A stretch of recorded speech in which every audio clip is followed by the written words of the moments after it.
senhor Luiz Inácio da Silva, vou chamá-lo de ex-presidente. O senhor prefere como? Pode ser ex-presidente? Doutor, se puder falar um pouquinho mais alto, para mim seria bom. Tá. Posso chamá-lo de ex-presidente? Pode. Tá. Então o senhor sabe do que está sendo acusado nesse processo, Não. né? Não sabe? Não sei, eu gostaria de pedir se a senhora pudesse me explicar qual é a acusação. Tá.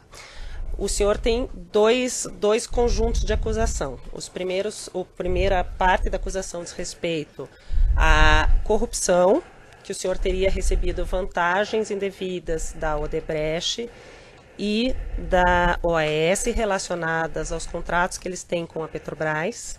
E um segundo conjunto de atos que seriam atos de lavagem de dinheiro relacionados à reforma do sítio em benefício ao senhor e à sua família, que foram feitos, num primeiro momento, pelo Bunline, num segundo momento, pela Odebrecht, num terceiro momento, pela OAS.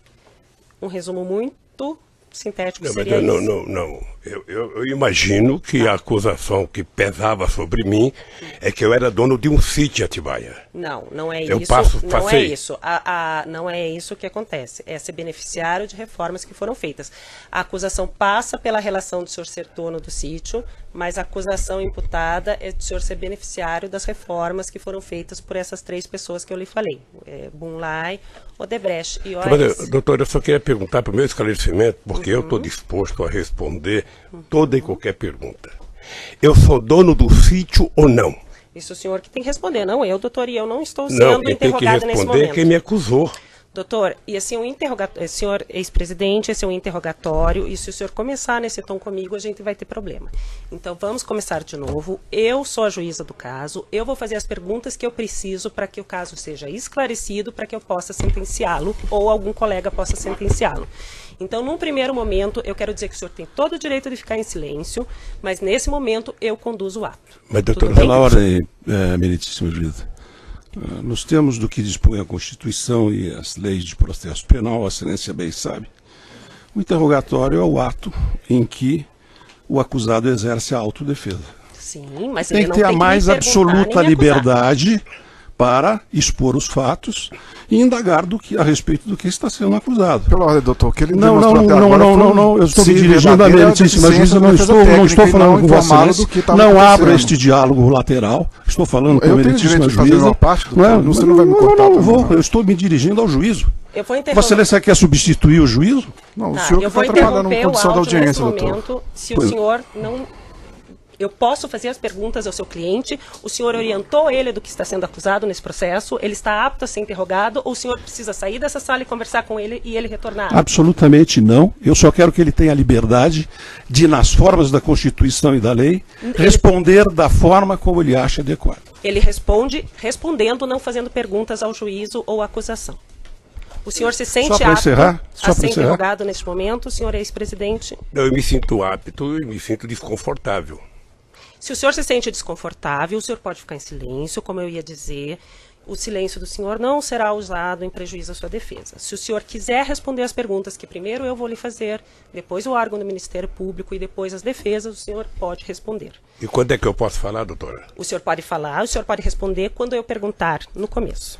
Mas pelo que eu sei, é meu tempo de falar. Não, é o tempo de responder as minhas perguntas. Eu não vou responder interrogatório nem questionamentos aqui. Tá claro? Está claro que eu não vou ser interrogada? Eu não imaginei que fosse assim, doutora. Eu também não. Como eu sou vítima de uma mentira Eu há muito também não tempo, imaginava. eu imaginei então vamos, que agora... vamos começar com as perguntas. Eu já fiz um resumo da acusação e vou fazer perguntas. O senhor fica em silêncio ou o senhor responde? E o senhor Cristiano Zanin, eu não lhe concedi a palavra, eu vou fazer perguntas. Eu já lhe fiz o resumo do que o senhor está sendo acusado e agora quero lhe perguntar em que momento, primeiro momento que o senhor teve contato com esse sítio de Atibaia. Dia 15 de janeiro de 2011. Tá. O senhor teve contato com esse sítio de Atibaia no 15 de janeiro de 2011, como? Eu tinha deixado a presidência da República, eu estava de férias, e quando foi no dia 12 de janeiro, me falaram que o Jacob Itá tinha comprado um sítio que se eu queria passar um final de semana lá. eu subi do Guarujá no dia 15 e fui ao sítio do Jacobitá, que na verdade era do filho de Jacobitá. Tá. Foi-lhe informado por quem? O Jacó te falou? A dona Marisa? Então, quem falou foi um filho meu por causa de uma briga minha com a dona Marisa. Tá. Daí o senhor foi nesse sítio com quem, nesse primeiro dia 15 de janeiro? Eu fui com o meu pessoal da segurança. Tá. O com senhor a e estava o Fernando, com o Jacó. É. O senhor foi passar um final de semana. Eu não sei se foi no final de semana ou no domingo, não lembro bem. Tá. Quando o senhor chegou lá, o senhor soube que o sítio era do Jacó, já de cara, que era do Fernando? Soube Tá. que era... Segundo... Na verdade, eu soube que o Jacobitá tinha doado ao filho dele o dinheiro da poupança dele, o dinheiro sei lá de onde, ou seja, para que o filho pudesse adquirir o sítio. Tá. O senhor passou a frequentar o sítio a partir de então? Passei a frequentar o sítio em 2011, alguns finais de semana, junto com o Jacobitá, junto com o Fernando. Tá. Chegou um momento que o senhor chegou a ficar hospedado lá, porque quando houve a busca e apreensão foram encontrados vários objetos pessoais do senhor e da dona... Eu ficava hospedado de final de semana lá. Então, o senhor ia final de semana, mas com mais frequência a partir de um certo momento ou desde 2011? Eu não lembro. Eu acho que 2011 até 27 de outubro eu ia sempre com o Jacobitá, porque nós fazíamos lá, jogávamos buraco, jogávamos mexe-mexe, e o Jacó tinha na nossa companhia, sabe, naquele instante eu acho que era uma relação quase que de irmã. Porque eu conheci o Jacó desde 1975, nós fundamos o PT junto, fomos dirigentes sindical junto, fundamos a CUT junto, fizemos as greves juntos, fomos candidatos juntos, sabe? O Jacobitá, depois de um certo tempo, passou a ter em mim, sabe, quase que a única pessoa em que ele passava final de semana. É que a partir de um certo momento, pelo que consta dos autos e pelo que foi encontrado na busca e apreensão realizada no sítio, a família Bittar deixou de frequentar com tanta frequência, o senhor e a sua família começaram a frequentar mais. Isso chegou a acontecer? Veja, a família Bittar, o Fernando Bittar, em função de ter um filho de 12 anos que preferia ir para o shopping do que para o sítio, não ia, mas o Jacó ia constantemente para o sítio. E o problema do Jacó é que ele estava com mal de Parkinson e estava cada vez mais ficando com problema. Mas ele foi muito tempo. Frequentava junto com o senhor e com a quem dona deixou Marisa. de frequentar um pouco mais fui eu por causa do câncer. Depois do dia 27 de outubro, eu tive 2011, 2012, o tempo inteiro, menos possibilidade de ir, e às vezes ia e voltava no mesmo dia por causa da doença. Tá. E o Fernando falou até que o senhor ia na época do tratamento e ficava hospedado de vez em quando, né? Eu ia, mas não ia para dormir porque eu tinha problema de... Tá. De debilidade. Tá. E aí, depois de um tempo, quando foi feita a busca e apreensão, então o senhor disse que o Jacó ainda frequentava, o Fernando menos por causa do filho adolescente, mas o senhor que ocupava o quarto principal. Quando me dava, eu ocupava. Mas tinha os objetos pessoais estavam e lá... isso era uma deferência que eu recebia tanto lá na chácara, quanto eu recebia no Palácio da Rainha da Inglaterra, no Palácio da Rainha da Suécia, em vários lugares que eu frequentei, inclusive no Kremlin, sabe? Eu tive o prazer de ser convidado a dormir no Kremlin. Eu não sei o que o Ministério Público viu de absurdo isso.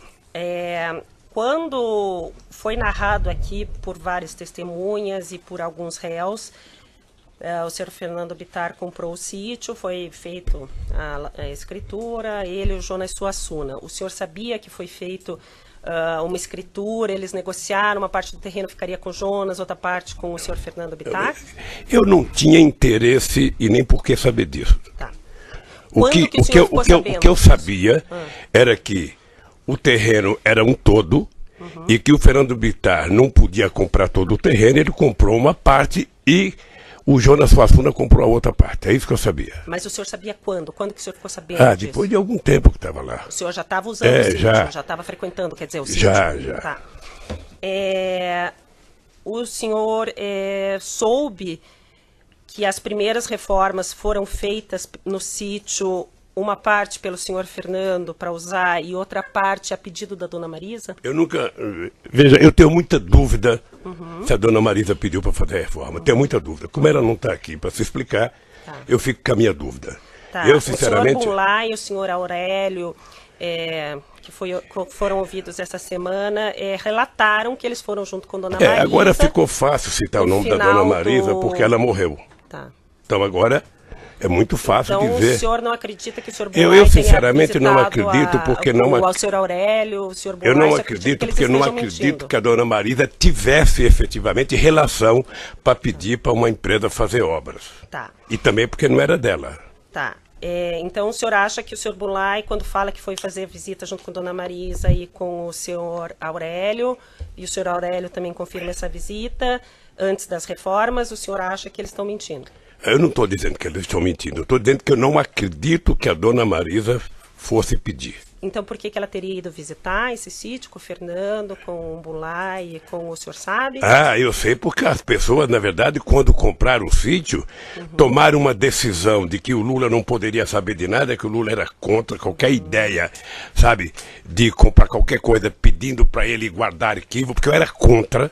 No meu mandato presidencial eu era contra. Primeiro discuti instituto, discuti acervo, antes que eu deixasse a presidência da República no dia 31 de dezembro de 2010.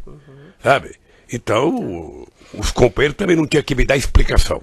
Tá. Mas então, eles fizeram... O senhor não soube e duvida que a dona Marisa tenha falado com o senhor Bunlai pedindo para reformar alguma coisa no sítio? Eu sinceramente duvido. Tá. Eu sinceramente duvido. O senhor soube que as primeiras pessoas que fizeram a obra, o senhor Ignes, as primeiras pessoas que estavam lá foram retiradas a pedido da senhora Marisa, do senhor Fernando, do senhor Aurélio? O que eu sei das reformas, na verdade, foi depois da imprensa. Tá. A senhora sabe do contato que dona Marisa tinha com pessoas da Odebrecht, com a direção da Odebrecht, para ter pedido para a Odebrecht assumir essa reforma? É isso que eu estou tentando dizer. A Marisa não tinha, no meu conhecimento, nenhuma relação com a Odebrecht. Tá. Mas nem em eventos sociais ela não tinha contato com o senhor Emílio, com o senhor Marcelo? Ela participou de jantares, de eventos sociais com o senhor Emílio, o senhor obviamente Marcelo? que pode ter encontrado num evento qualquer, sabe, público com essas pessoas, porque ia muitos empresários. Mas ter liberdade para falar com uma pessoa e pedir, eu sinceramente acho que quem citou isso está tentando encontrar uma solução cômoda para uma pessoa que já está morta. As pessoas que relataram esse fato, também o senhor acredita que estão mentindo, que dona Marisa não vou pediu? dizer, não estou utilizando a palavra mentindo. Tá. Eu só estou dizendo que não acredito que a dona Marisa tenha pedido. Tá. Com relação a parte que foi feita, o senhor já relatou, e eu ia perguntar isso no início do depoimento, ficou um pouco tumultuado, a questão da relação do senhor com a Odebrecht. O senhor concorda em usar o que já foi dito nos outros processos, no processo anterior, que é do apartamento e do... O senhor concorda ou o senhor quer que refaça algumas perguntas? Doutora, eu na verdade gostaria de falar outra vez o que eu já falei aqui para o doutor Moro, numa audiência. Já falei, ou seja, o primeiro processo que eu fui vítima aqui é uma farsa, uma mentira do Ministério Público com PowerPoint.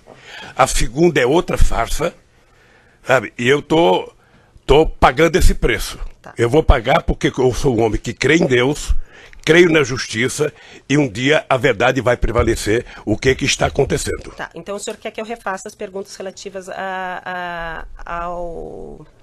aproximação que a diretoria da Odebrecht tinha com o senhor. É isso para o senhor poder falar de novo? Pode fazer.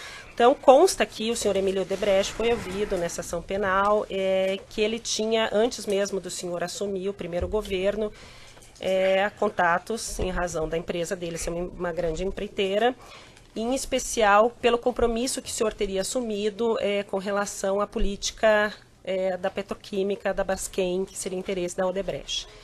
e que várias vezes ele conversou com o senhor, várias vezes houve a sugestão pelos dirigentes de Petrobras para que fosse reestatizado essa parte, esse setor da economia, e que ele sempre foi conversar com o senhor sempre garantiu a continuidade da empresa dele nesse sentido. O senhor confirma essas conversas com o senhor Emílio, essa questão, doutora, da Braskem? Eu talvez tenha sido, na história do Brasil, o presidente que mais conversou com empresários. Talvez o único presidente da República eleito com programas em cada eleição que eu disputava. E esse programa de governo era feito ouvindo desde os mais simples trabalhadores aos mais importantes empresários, passando pela Febraban, representando o sistema financeiro, passando pelo sucro alcooleiro, passando pela indústria de óleo e gás. Eu, quando construía um programa de governo, eu construí um programa de governo para o Brasil e não para mim. E o Emílio Odebrecht e outros empresários participaram muito de discussão, sabe, sobre o futuro do Brasil, sobre a construção. E eu tinha um pensamento sobre a indústria petroquímica. Porque a Petrobras, diferentemente do que algumas pessoas falam, não é uma empresa estatal. A Petrobras é uma empresa, sabe, pública de economia mista, com ações na Bolsa de Nova York e com acionistas minoritários. E eu não tinha nenhum interesse que fosse estatizado qualquer coisa. Eu tinha interesse que tudo fosse transformado, sabe, numa atividade de empresas públicas e que deveria participar Petrobras, empresas privadas, Banco do Brasil, empresas privadas, tudo. Eu achava que tinha que ser uma mistura da atividade econômica para a gente fazer esse país voltar a crescer.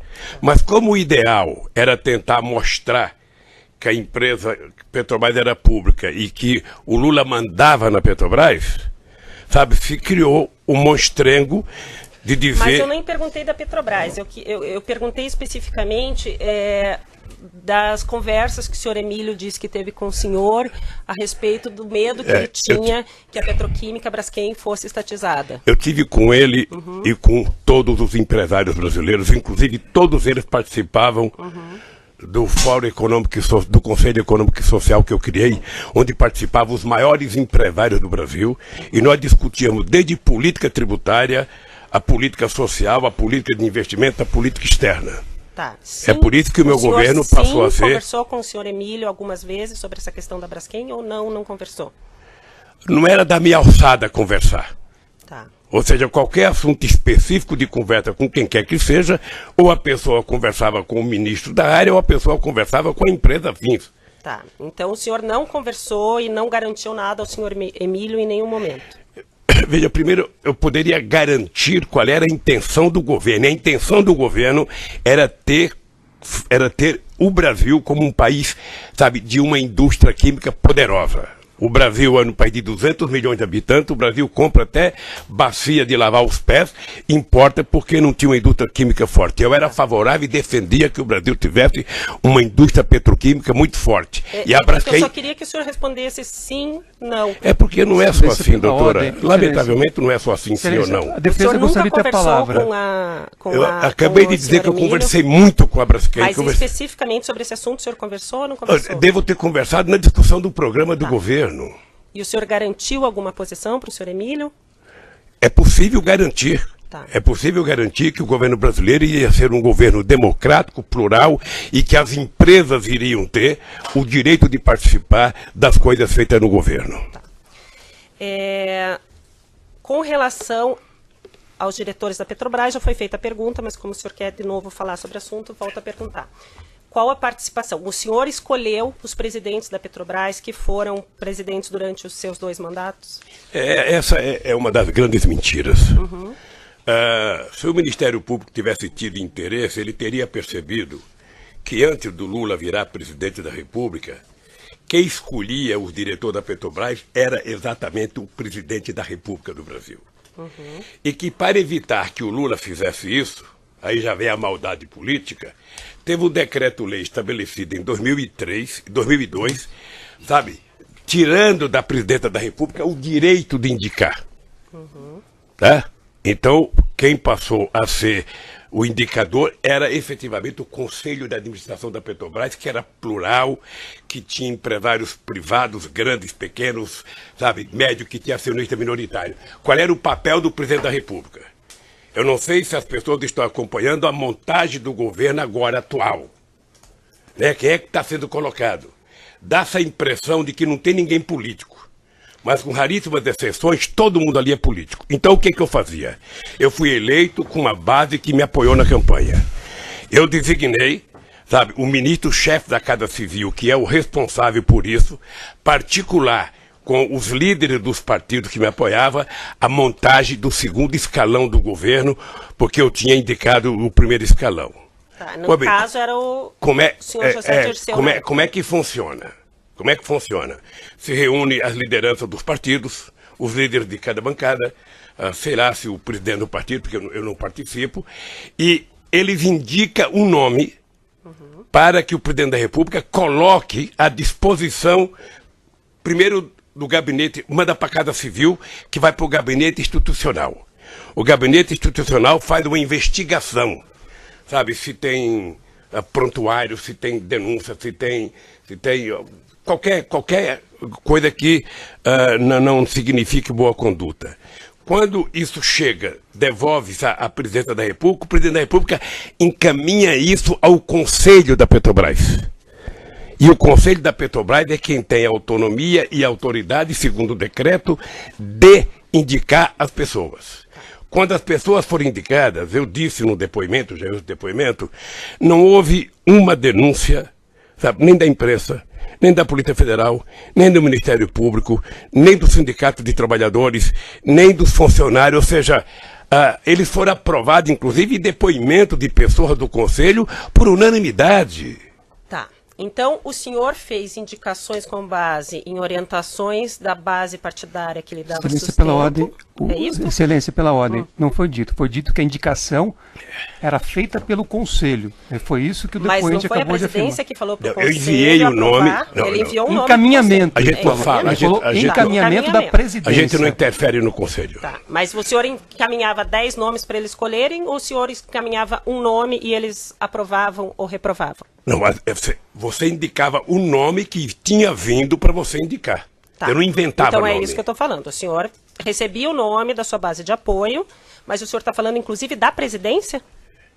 O Dutra, Gabriele, era a base de apoio?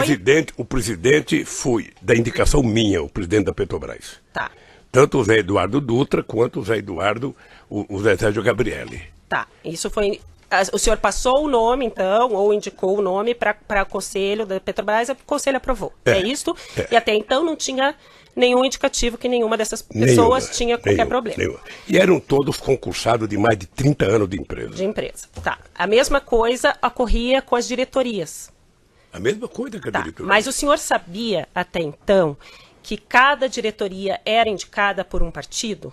Era indicado por um conjunto de forças políticas que tinha me ajudado a ganhar, como é hoje. Tá, não estou falando que isso é errado, mas o senhor sabia, então, que, por exemplo, o Paulo Roberto Costa era indicação do PP, sabia que o Cerveró e depois o Zelada era do PMDB. Do PP e de outras forças políticas. Isso já está no meu depoimento. Tá. O senhor pediu para falar de novo. É que ele falou forças políticas, Excelência, não um partido. Mas eu estou perguntando do partido, por isso que eu estou perguntando. Ele sabia que era partido. Tem várias forças políticas que indicam. Tá, não era PP, PMDB e PP exatamente como ficou... é hoje. Tá. O senhor... Então, com essas forças políticas, lhe indicaram o nome do Paulo Roberto Costa, lhe indicaram o nome do Cerveró, lhe indicaram o nome do... Então, até do Duque. Do Duque. E o senhor encaminhou para o Conselho e eles aprovaram. É isso. Sei mesmo. Houve algum pedido de políticos para o senhor trocar diretores da Petrobras? Não. O senhor nunca recebeu pedido de político dizendo assim, esse diretor está me dando problema, a gente precisa, o nosso partido está tendo problema com esse. O senhor nunca recebeu? Nunca. O senhor foi repassado pelo chefe da Casa Civil na época, ou no segundo momento pela senhora Dilma alguma informação de que algum diretor estava dando problema com a sua base de apoio? Não. Aquele fato narrado aqui na denúncia de que houve, antes da indicação do Paulo Roberto Costa para a diretoria da Petrobras, uma obstrução na Câmara dos Deputados, o senhor tomou conhecimento, sabe falar alguma coisa a respeito, ou quer repetir alguma coisa a respeito disso? Deixa eu dizer uma coisa, doutora, é que a pessoa que contou esse fato não merece, da minha parte, meio centímetro de respeito. Porque se tivesse acontecido um bloqueio de votação na Câmara, o governo tinha um coordenador político, que era ministro, que mantinha relação com a Câmara. Esse coordenador político tinha contato com todos os líderes partidários. Além disso, o governo tinha, naquela ocasião, a presidência da Câmara. Além disso, o presidente tem o líder do governo dentro do Congresso Nacional. É muito sistemático que eu nunca tenha ouvido falar de que houve obstrução para aprovar o nome. Então, o senhor nunca foram para o senhor falando que teve problema e que estavam obstruindo votações na Câmara? Eu, graças a Deus, nunca tive obstrução no Congresso por nenhum projeto. Segundo consta aqui na denúncia, dentre as várias reuniões que constam na sua agenda com o senhor Emílio Odebrecht, há uma reunião no dia 30, no penúltimo dia do governo do senhor, 30 de dezembro de 2010, que o senhor teve uma reunião com o senhor Emílio. O senhor confirma essa reunião? Não teve reunião, doutor. Tá, mas está na sua agenda. Não teve reunião. Fui eu que contei que houve uma conversa. O Emílio pediu para ir ao Palácio para que ele pudesse apresentar o Marcelo à presidenta Dilma. Foi isso. Eu estava na Bahia, regressei da Bahia, que eu estava inaugurando um programa votacional, e o Emílio esteve no Palácio por volta de 5 horas, quase já era final, já era véspera da posse da Dilma, tinha poucos minutos para qualquer contato político. A conversa foi muito rápida, sabe? Mas não foi uma reunião em que você senta numa mesa e conversa e discuta o teu assunto. Dentre os documentos juntados no processo pela defesa entregues ao Ministério Público pela defesa dos executivos da Odebrecht, consta uma pauta que o senhor Marcelo teria passado ao pai de assuntos a serem tratados com o senhor. Isso já foi te perguntado, né? Já foi perguntado para o senhor antes, mas dentre os assuntos estava sítio 15/1, que é a data que o senhor disse que conheceu o sítio, né? Coincidentemente, a data que o senhor disse que conheceu o sítio estava nesse e-mail que o senhor Marcelo mandou para o pai para conversar com o senhor nesse dia 30. O senhor Emílio, ouvido aqui em juízo, diz que mencionou ao senhor, ao final da reunião, que o sítio estaria pronto no dia 15 e que o senhor não esboçou nenhuma reação. Porque eu não sabia, doutora. Tá, mas o senhor se recorda do senhor Emílio ter falado com o senhor? Na verdade, não lembro. Eu vi o Emílio no depoimento, vi até pela televisão, o Emílio dizendo, dando um sorrisinho sarcástico, de que, olha, eu até lembrei e falei com o presidente, o sítio está pronto, ele não me respondeu nada, eu pressuponho que ele conhecia. Ele poderia ter pressuposto que eu não conhecia. Porque se eu conhecesse, eu ia dar um abraço nele, obrigado, doutor Emílio, que maravilha que o senhor fez. Então, o senhor não se recorda disso? Eu não me recordo dele ter falado. E também se tivesse falado, para mim não significava nada, porque eu até então era analfabeto de sítio. Tá.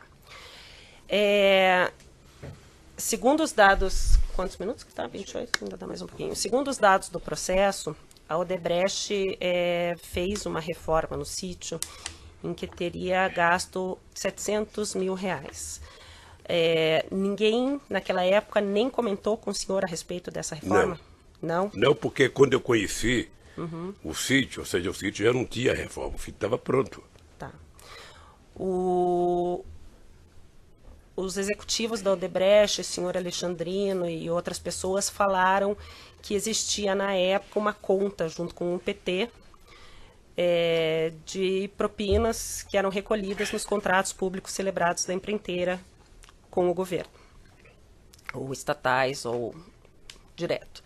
O senhor, em algum momento, teve conhecimento disso enquanto o senhor era presidente ou após a presidência? Na verdade, doutora, essa é a senha que foi criada no PowerPoint. É por isso que hoje eu vejo as pessoas falar, não, porque foi do Caixa Geral, qualquer coisinha é um Caixa Geral, qualquer... Quer dizer, é que se construiu uma mentira, eu não sei se do empresário, de quem quer que seja, e passa a tentar jogar nas costas do PT, sabe, a responsabilidade por tudo o que aconteceu nesse país. A única coisa que eu tenho a tranquilidade é dizer que eu não sei quanto custou, quanto gastou, quem fez, por que fez e o que fez. Tá? Eu vou Quem pode dizer isso é quem é o dono do sítio. Tá, eu vou interromper o áudio.